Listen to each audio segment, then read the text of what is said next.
Clicking on the Autonomous Camera Switching icon opens the Autonomous Camera Switching window, which allows you to choose a previously created and saved shot program or create a new shot program. Shot programs allow us to create and save a series of shots for our cameras at specific angles and zoom levels, and define how long each shot will last before switching to the next. When we finish creating a shot program and run it, all PTZ cameras will autonomously move into the positions you defined for the durations you defined and switch to the next shot all by themselves. This makes your presentation have the quality of multiple people operating your cameras with the director choosing the shots, when in reality there are no people controlling your cameras or shot selections at all. First, we'll create a new shot program. At the top of the window, you will see a plus button and tabs labeled for each camera, 1 through 4. Because we selected a new shot program, there are no shots created yet for any camera, and no shots in our shot program. So let's start creating and adding shots.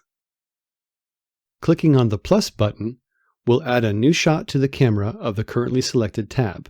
By default, camera 1 is selected, so I will click the plus button to add a shot to camera 1. First, I select a shot type from the dropdown. There are 3 types of shots: still, motion, and no PTZ. Still allows you to define a single position and zoom for the PTZ camera, where it will remain still throughout the shot duration. Motion allows you to define 2 positions and zoom levels for the PTZ camera: a starting position and zoom, and ending position and zoom.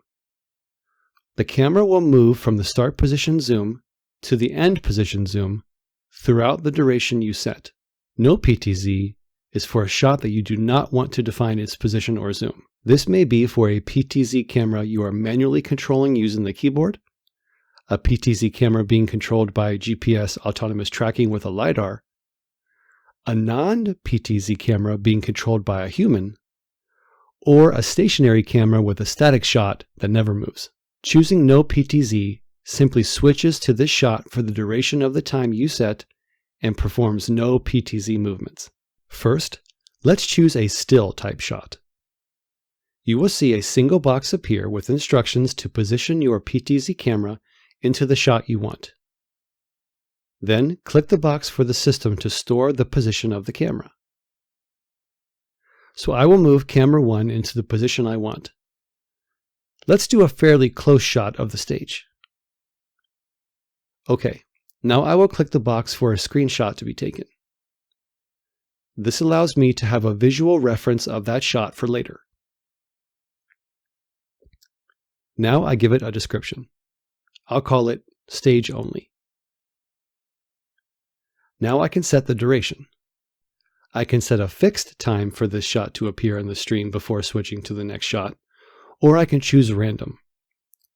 Choosing random allows me to set the minimum and maximum number of seconds I want the random number to be chosen between. The system will select a random number between the minimum and maximum numbers I enter. So if I want to make sure this camera always remains in the stream for a minimum of 15 seconds, but never longer than 30 seconds, I will enter 15 for my minimum seconds and 30 for my maximum seconds. The system will choose a number between 15 and 30 seconds, including 15 and 30 seconds, like 23 seconds, for example.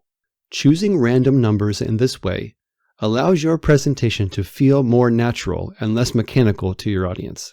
When you set various combinations of types of shots, positions, and durations, your audience will not know the cameras are being autonomously controlled. Now that I've finished setting up this shot, I will click Add Shot to Program. This adds the shot I just created to the last tab at the top of the window, the Shot Program.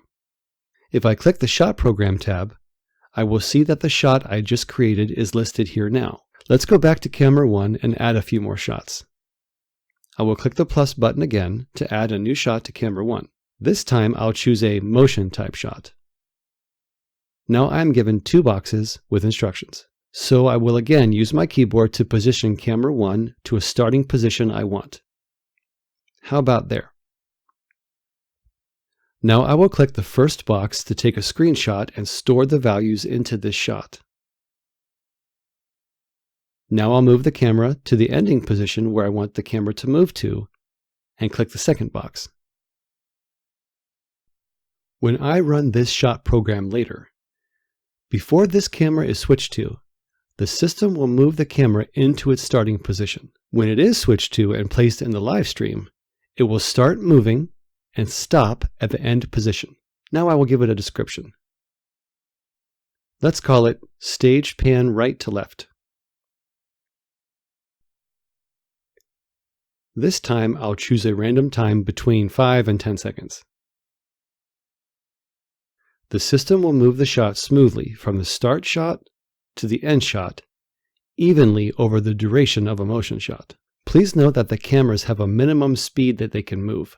If your motion shot duration is too long, and the camera cannot move slow enough to complete the path at the duration you set, this warning button will appear.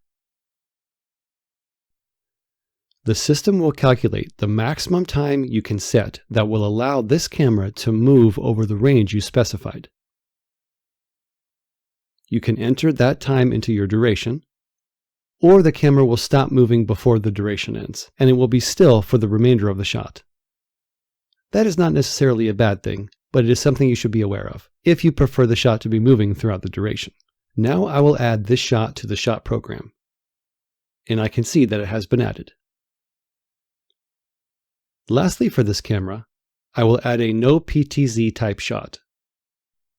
This shot will not allow me to capture a screenshot because the camera will not be set to a location by our system. This shot will simply be shown in the live stream for the duration you set at whatever position it is at when it appears in the shot program. So all we need to do for this shot is to give it a description and duration. I'll call it no PTZ1, and I'll leave the duration to a fixed 10 seconds. The no PTZ type of shot allows you to use GPS capture to control your switching even if you have up to 4 cameras controlled by people, but don't want to have someone choose which shots are shown in the live stream. Finally, I will add it to the shot program. It's a good idea to save your shot program as you create it. I'll do that now. I'll call it GPS Help Shot Program 1 and click Save Shot Program.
When I click Play Program, the system will begin to move the cameras into the positions I set and switch to the next shot in the list after the duration is over.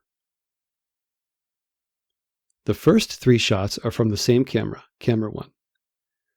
That's okay, but I prefer for the program to switch to another camera after each shot. So I will click the arrow keys on each shot to move them into the order I want. Or if I wanted to, I could click Randomize Shots to give my viewers a different viewing experience each time I give a presentation. I will move these shots into the order I want.